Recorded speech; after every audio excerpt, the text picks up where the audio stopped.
मतलब आपने एनसीईआरटी के अलावा कौन कौन सी रेफरेंस बुक्स फॉलो करी थी?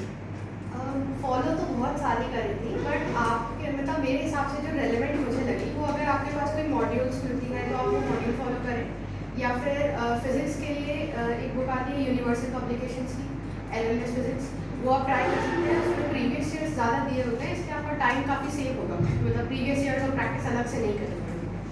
तो फिज़िक्स के लिए वो कर सकते हो। बाकी केमिस्ट्री के लिए तो मैंने फिज़िकल में जो मेरे पास पुरानी मॉड्यूल्स थी तो वही मैंने कर ली थी।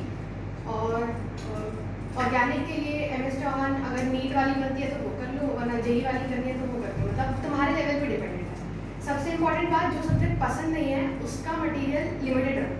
मुझे केमिस्ट्री ज़्यादा पसंद नहीं था तो मेरा लिमिटेड था मटेरियल, मतलब इनऑर्गेनिक में मैंने NCERT छोड़ के कभी कुछ नहीं पढ़ा। इनऑर्गेनिक मुझे बिल्कुल पसंद नहीं तो मैंने उसमें NCERT छोड़ के कुछ नहीं पढ़ा, और आया भी NCERT से ही, तो हेल्प करता है। और बायो में सबको पता है कि अगर कोई भी NCERT के अलावा कुछ बता रहा है तो वो प्योर कोचिंग का प्रोमो है। तो NCERT पढ़ो, बट क्वेश्चन सॉल्व करना ज़रूरी है, तो क्वेश्चंस देख लिया करो, और अगर तुम्हें लगता है कि सिलेबस से नहीं है तो अपने टीचर से कंसल्ट करके वो क्वेश्चन अवॉइड करो। Thank you. हाँ, समृद्धि क्या पूछ रही? मेरे को ये जानना था कि मतलब टाइम मैनेज कैसे कर सकते हैं पढ़ाई करने के लिए? देखो, अगर जहाँ चाह वही राह वाली बात होती है। अगर आपको सही में करना है, अगर आपने सही में गोल सोचा है, तो मुझे नहीं लगता कि आपको वो करने से कोई रोकेगा। मतलब पूरा टाइम आप ही का होता है। देखा जाए तो आजकल तो मुझे नहीं लगता कोई घर में कोई रेस्टोरेंट होता होगा बच्चों को कि यार तुम्हें काम भी करना है घर में, तो ये भी करना है, फैमिली को सपोर्ट करना है भी, तो भी आपको करना पड़ेगा। मतलब अब आपने चूज़ किया ना, किसी ने आपको बोला नहीं था कि ये जर्नी ईजी होगी, आपको टाइम निकालना पड़ेगा, उसे ईजी बनाना पड़ेगा। ठीक है, तब वैसे श्रद्धा तुम कितने देर पढ़ाई करती थी? मॉर्निंग कैसा क्या शेड्यूल और किस हिसाब से पढ़ाई होती थी? मैं आज के हिसाब से नहीं पढ़ती थी, मैं टॉपिक्स के हिसाब से पढ़ती थी। जैसे आप पढ़ा रहे हैं, अभी एक वीक में कोई नया चैप्टर स्टार्ट हो, तो मैं उस ऐसे प्लान करती थी कि वो चैप्टर रिवाइज होते जाना चाहिए और उसके क्वेश्चन सॉल्व होते जाने चाहिए। मतलब आप टॉपिक्स कंप्लीट करो, जो कल पढ़ाया है वो आज सुबह उठ के उसके क्वेश्चन हो जाने चाहिए, इस टाइप से। तो सबसे ज़्यादा जो प्रॉब्लम आती है स्टूडेंट्स को वो होता है time management. Yes. Time management, या एक चीज़ जो सबसे ज़्यादा स्टूडेंट बोलते हैं कि हम क्या पढ़ें एक दिन में, क्योंकि कोर्स इतना ज़्यादा होता है, तो क्या पढ़ें? यदि बायो उठाते तो लेके फिजिक्स छूट जाती, फिजिक्स उठाते तो केमिस्ट्री छूट जाती है, तो उसको कैसे मैनेज करना है? सर, ये प्रॉब्लम मेरे साथ भी थी, एंड ये बहुत ही प्रैक्टिकल सी प्रॉब्लम है, मतलब सभी के साथ आएगी, तुम्हारे साथ भी आएगी। तुम्हें अपने गोल्स को एकदम रियलिस्टिक बनाना पड़ेगा। मतलब तुम्हें पता होना चाहिए तुम्हारी कैपेसिटीज़ कितनी है, क्वेश्चंस का लोड कितना है, और तुम कितना मैनेज कर पाओगे। और अगर तुम्हें लगता है कि तुम अंडर परफॉर्म कर रहे हो तो फिर तो तुम्हारी गलती है, उसमें तो फिर तुम्हें इम्प्रूव करना पड़ेगा। तो मेरा ऐसा रहता था कि मैं जैसे सबसे पहले सुबह उठती थी तो पहले ब्रश किया, मतलब मैं ब्रेकफास्ट नहीं लेती थी, डायरेक्ट ब्रंच ही होता था। तो 7 बजे सबसे पहले फिजिक्स कर लेती थी, क्योंकि माइंड तब फ्रेश रहता है, नए आइडियाज़ आते हैं, तो सबसे पहले मैं फिजिक्स कर लेती थी। 10-11 बजे तक मेरा फिजिक्स हो जाता था। फिर फ्रेश होके खाना खाया, थोड़ा सा मतलब एक half an hour 1 hour break, तो 12 बजे लौटे और फिर केमिस्ट्री पढ़ लेती थी। मेरा अराउंड 3:30 तक केमिस्ट्री हो जाता था, एंड देन 3:30 के बाद से फिर बायो कर सकते हो। अगर बायो मन नहीं कर रहा है तो प्रीवियस ईयर्स प्रैक्टिस कर लो, जो भी सब्जेक्ट में आप वीक हो, तो आप वैसे प्लान कर सकते हो। और थ्योरी और क्वेश्चंस का क्या, किस हिसाब से वर्क करना चाहिए लोग के अनुसार, कि थ्योरी कितना पढ़ना है, कौन से सब्जेक्ट में थ्योरी वर्क करेगी, कौन से सब्जेक्ट में न्यूमेरिकल्स या क्वेश्चंस वर्क करेंगे? अगर नीट में बायो और केमिस्ट्री, तो मतलब केमिस्ट्री भी 50% थ्योरी बेस्ड ही हो गया है। हाँ, और मतलब इस साल जो मेन डिसाइडिंग क्वेश्चंस थे नीट की रैंक के, वो थे असर्शन रीजन क्वेश्चंस, जो केमिस्ट्री में आए थे फिजिकल से और इनऑर्गेनिक से। तो अगर आप फिजिकल और इनऑर्गेनिक के क्वेश्चंस, मतलब फिजिकल में जनरली लोग फॉर्मूला याद कर लेते हैं एंड वैल्यूज रख के आंसर आ जाएगा ऐसा सोचते हैं, बट इस बार ऐसा बिल्कुल नहीं था। इस बार हम लोगों ने NCERT की लाइन्स ही दी थी, तो किस्मत से मैंने देख ली थी वो लाइन्स, तो मुझे याद आ गया था एग्जाम के टाइम पे। बट मेन ये बात है कि इस बार ये एग्जाम को आप समझिए। एग्जाम को आप तभी समझ पाएंगे जब आप प्रीवियस ईयर्स पे एम्फेसिस डालेंगे। अगर आप प्रीवियस ईयर्स को फोकस नहीं करेंगे, आपने मान लो एग्जाम की शक्ल ही नहीं देखी है, फिर आप डायरेक्ट एग्जाम में जाके क्वेश्चन देख रहे हो, तो आप क्या एक्सपेक्ट करते हो, क्या परफॉर्मेंस रहेगा? कुछ एक्सपेक्ट नहीं कर सकते। तो आपको क्वेश्चंस करना ज़रूरी है, वो क्वेश्चंस करो जो एग्जाम में आए। और अगर आपको लगता है कि आप बहुत ही एकदम शूरवीर बन गए हो, तब आप मेंस के क्वेश्चंस कर लो, JEE मेंस के। तो उससे तो आपको पक्का पता चलेगा।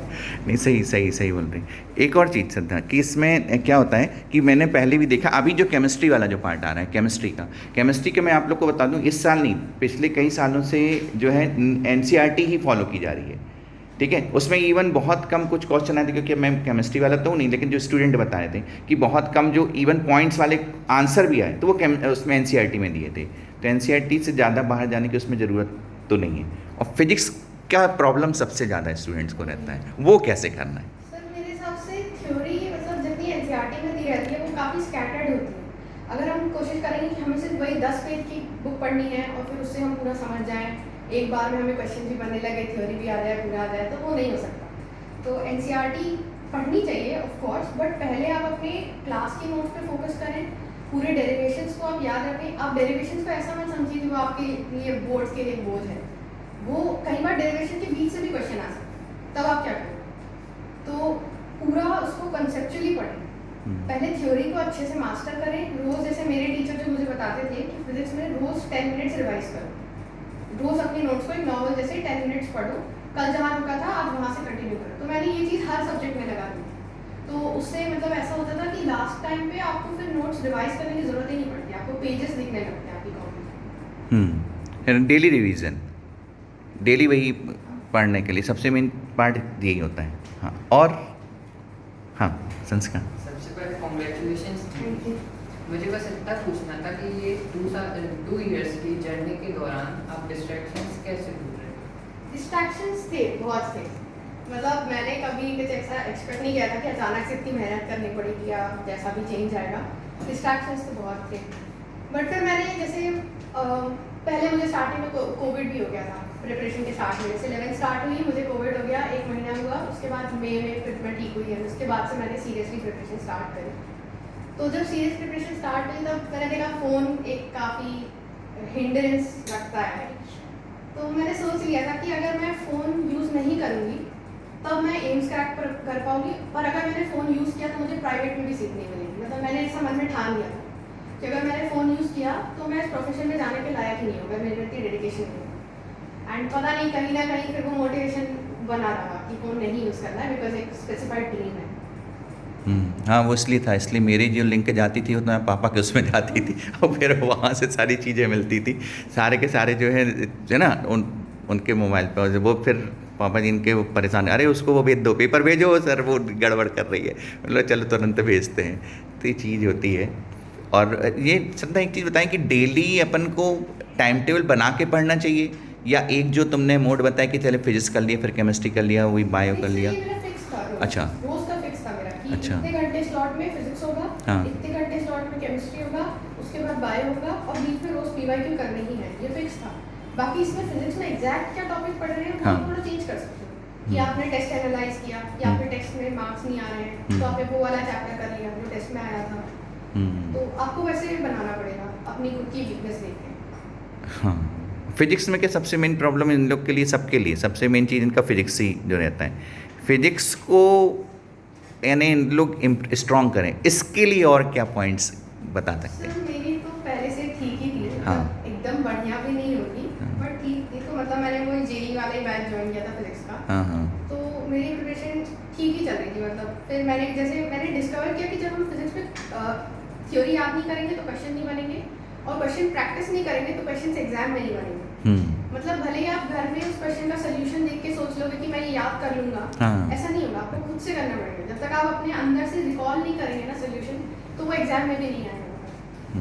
तो सिर्फ फॉर्मूलाज याद करने से भी नहीं होगा और सिर्फ क्वेश्चन करने से भी नहीं होगा, आपको दोनों का एक बैलेंस बना के चलना चाहिए, थ्योरी का और क्वेश्चन प्रैक्टिस का।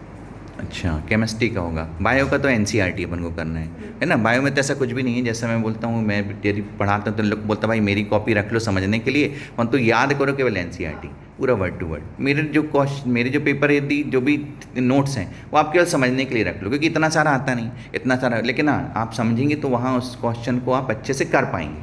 थोड़ा सा ज़्यादा पढ़ लेंगे तो कोई उसमें लॉस नहीं होता, लेकिन आपको याद कौन सा करना है, एनसीईआरटी, है ना। और हाँ, So very big congratulations to you. So I wanted to ask, like, sir told us she didn't even answer the phone call. So what was the social life for those 2 years of preparing for NEET?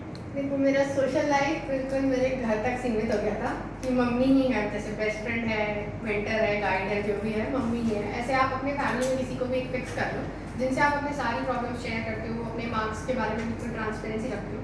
Because मेरे हिसाब से वो जीत के बारे में आपको सब बता देंगे कि अब जब मार्क्स आ गए तो कितना अच्छा लग रहा है, बट जब बुरे मार्क्स आते हैं तो बहुत बेकार लगता है। वो डिस्कस करने के लिए हमें सही में एक ऐसा इंसान चाहिए जिसे हम ट्रस्ट कर सकें, जो हमें जज नहीं करेगा। तो अपने घर ही में बॉन्डिंग करो, ज़्यादा बेहतर है। बिकॉज मेरे ज़्यादा दोस्त नहीं थे उस टाइम पे, तो मैं तो अपनी मम्मी से बात करती थी, बट कोई दिक्कत नहीं आई ऐसे करने। और किसी का कोई क्वेश्चन हो गए? Problem solve? सॉरी, मेरा बस एक सजेशन है हाँ कि आप लोग सोचते हो कि ज़्यादा मटेरियल कंज्यूम करने से हमारी पढ़ाई की क्वालिटी इंप्रूव होगी।